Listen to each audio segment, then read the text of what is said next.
Moving on then to criticisms and comments.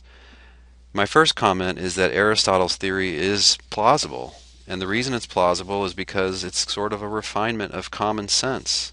It is plausible that happiness requires being a good person. We pity those who are bad, at least people who are very bad, people who totally lack intellectual virtues. It is also plausible that happiness requires intellectual virtues, intellectual skills. We pity people with flabby minds. We pity the stupid, just as we pity people who are unhealthy or people who are totally immoral. Moving on to objections. What if God exists?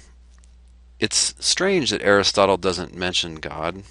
If God exists, then wouldn't a thriving, flourishing life have something to do with relating to God somehow? Or is Aristotle presupposing atheism? The picture is a bit unclear. Aristotle in his various books discusses something he calls the prime mover.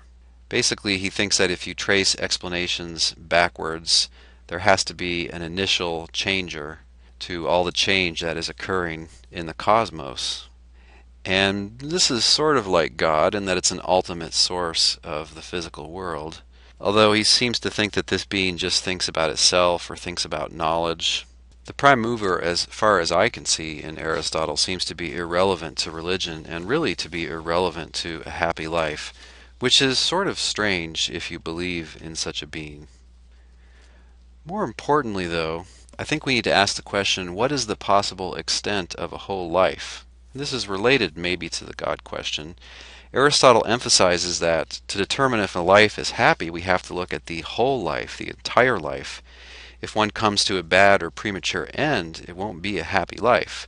What happened to the question now of the afterlife? How long does your life last? Does it last a maximum of 80 or 100 years? Or is your life possibly infinitely long? It seems to matter quite a bit, doesn't it? When we presented the examples of misunderstood Mary and two-faced Ted in a previous lecture, we were thinking like this. Here's misunderstood Mary's life. It's short, and here's her halo, so you can remember that it's her. And it involves a lot of suffering, right? She's perfectly virtuous, but she's falsely accused, so she's thrown in prison, loses her reputation entirely, and then she's executed for these false accusations. The life of two-faced Ted is a lot longer. He lives out a long, normal life, say 80, 90 years. He has these angry, evil eyebrows. And he's smiling because he gets everything he wants, and he also gets away with it. If you compare the two lives like this, then it seems obvious that the life of two-faced Ted is better, because when you consider the whole thing, it's just full of pleasure, and misunderstood Mary has hardly any pleasure in her life. And also, Ted's life is, say, 4 times longer. But what if this isn't right? What if there's a God who is going to punish the wicked and reward the righteous? In this case, Mary's life would look like this.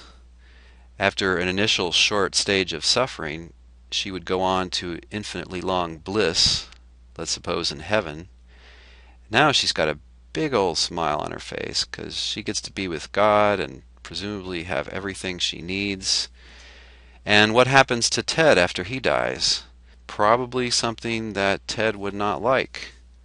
Is this the final fate of Ted? Because if so, this totally reverses our judgments about which life is the better life. Anybody would gladly choose 20 years of suffering and an early death, followed by infinitely long bliss, as opposed to 80 years of living large, and then infinitely long suffering. Then again, some people who believe in God don't believe in hell, but they think that God will just get rid of the wicked.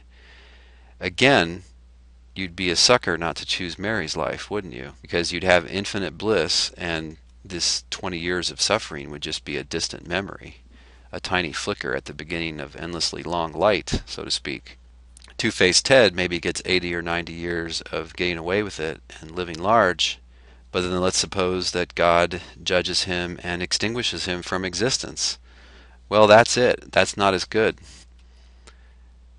So what is the possible extent of a whole life? The bad news is that Aristotle doesn't seem to have a clear answer about this.